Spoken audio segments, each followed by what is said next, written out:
Well, Treasury Secretary Scott Bessent is unleashing a new economic campaign to cut Iran off from the global financial system, targeting the regime's money flows, digital assets, shipping networks, and foreign business partners. Bessent saying that the Trump administration is tightening the noose and warning that the United States is going to go after anyone helping Tehran move money. Watch this. Let me be clear.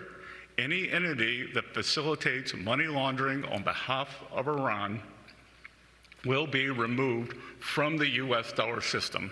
The clock just started ticking. The new sectoral sanctions determinations issued today target 5 of Iran's most vital lifelines that it exploits in other countries: digital assets, technology, gold, aviation, and shipping. These measures broaden secondary sanctions risk for anyone foolish enough to continue conducting business with this regime, and will accelerate the speed with which we pursue them. So Iran's currency hitting a new low as a result. The regime is firing back. They say that U.S. actions will have consequences. Secretary of War Pete Hegseth is warning the administration is not ruling out resuming military action against Iran. I want to bring in now to break it all down former Pentagon official and former Navy Captain Brent Sadler. Brent, your thoughts on what you heard from the Treasury Secretary yesterday, and also this comment from the Secretary of War that military action is still not off the table here. Well, good morning, and it's good to hear that the Secretary of War is weighing in and saying there is still a military element, even to this economic D-Day that Secretary Bessent's launching. It's the only way it's going to work. There's a material part to this, the shipping and the air transport that the Secretary mentioned yesterday as one of the key markets or elements of the Iranian illicit network of trade and financing is being targeted. That means you're going to go after the cargo, but also the operators, and that's where I think where the military is going to have a role. You already see that in going after the dark fleet shipping and the vessel seizures and boardings that have been occurring all over the world, but most notably the enforcement of the blockade at the Strait of Hormuz. All right. Well, and certainly, even though we've seen some reports in the last 48 hours of ships being attacked, we've had, whether it's a market analyst or military analyst, come on the program and say that the strait needs to be open. Do you think that that's a possibility, or do you think that we have moved past that idea now? Well, to be clear, the strait's not ever really been closed. It's been, I guess the fear factor has been let me rephrase that. Let me say safely open for passage, because a lot of these ships and the companies that own them, are still nervous about going through the strait. Go ahead.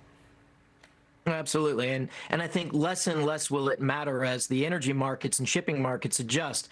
They had already adjusted to the Houthi attacks, from 2023 in the Red Sea and circumnavigating, Africa to bypass the threat. They'll do the same thing. It'll take a little bit longer to, short circuit the Straits of Hormuz with pipelines, but it's already happening. And OPEC is also starting to fracture with the UAE departing. So the strategic value to Iran of controlling the straits is going to go down. It's not zero yet, as is the threat right now. Just in the last 7 days, there were 2 sailors killed in, an attack by Iran on shipping. And just yesterday, there was an attack also on shipping just off the coast of Oman. So you're right. It's still dangerous.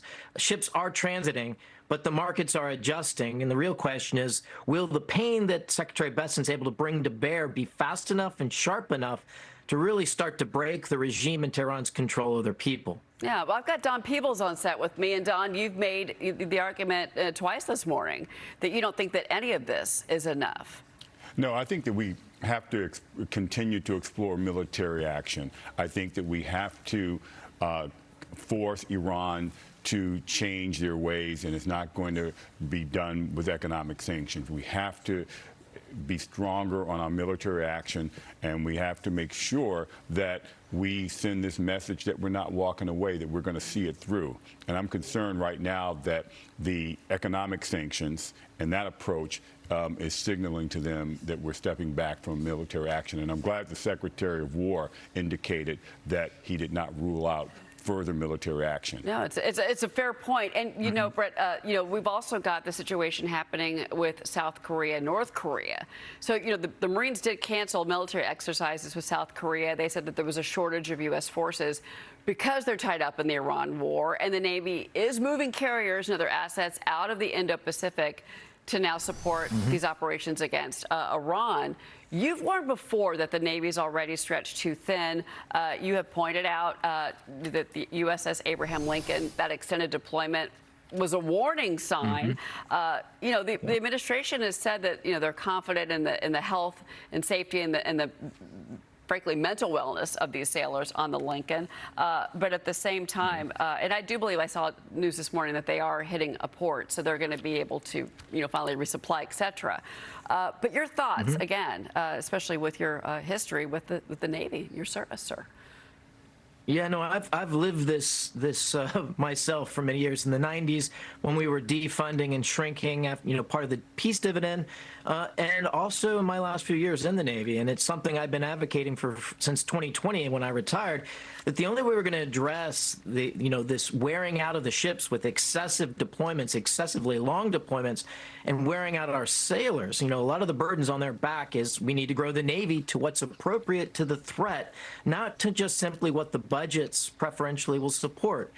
If you don't have a country, you don't have a budget you have to worry about, and certainly no entitlements will be worth anything if you don't have a defense. And so the threat from China, top of mind, obviously, but we need a bigger Navy. And I think, it's good to hear that the Lincoln's going to get, hopefully, an epic Liberty port on its way home back to San Diego. Well, let's talk about some other big news that's crossing this morning. So President Trump is threatening 50% tariffs on Canadian cars and trucks and auto parts. He says that starts on January 1. These trade talks, as you know, collapsed on Friday night. Canada is preparing to retaliate. They put a massive cross-border auto supply chain at risk in these actions, in their words at least. The Treasury Secretary also spoke on this during yesterday's announcement about Iran. He blamed Prime Minister Carney for rejecting this whole deal. Listen to what he said. I think he would like Canada to come to the table and negotiate in good faith. They were offered quite a good deal last week. They chose to reject it. Unfortunately, Prime Minister Carney rose to power on an anti-American, anti-Trump platform. I believe is more than 20 points behind, and he seems to have gone back to his old playbook. And I think one has to ask oneself: is he trying to benefit himself, the Liberal Party, or the Canadian people? Because they were offered a very good job. Brent, your reaction to that? Well, my money is on Secretary Bessent every time. I mean, Carney and Bessent both know the finances. They know the world markets very well. But I think it's hard to understand Carney's rationale from walking away from the deal, other than he's trying to impact or influence our midterm elections and hoping to get even a better deal afterwards. And I think that puts him in league with folks like the mullahs, who are saying they're able to sustain themselves through the sanctions and the economic D-Day for the next 2 years, another political calculation. And of course, Carney's made no qualms about trying to saddle up to the Chinese, which I think is a fool's errand as well. Brent Sadler, it's always great to have your voice on that, and I have appreciated your thoughts on what our sailors are going through out there, because they are certainly putting their lives on the line for our country. Thank you for your service. Brent Sadler, it's always great to see you, sir. Thank you. Thank you. All right, we'll be right back, everybody.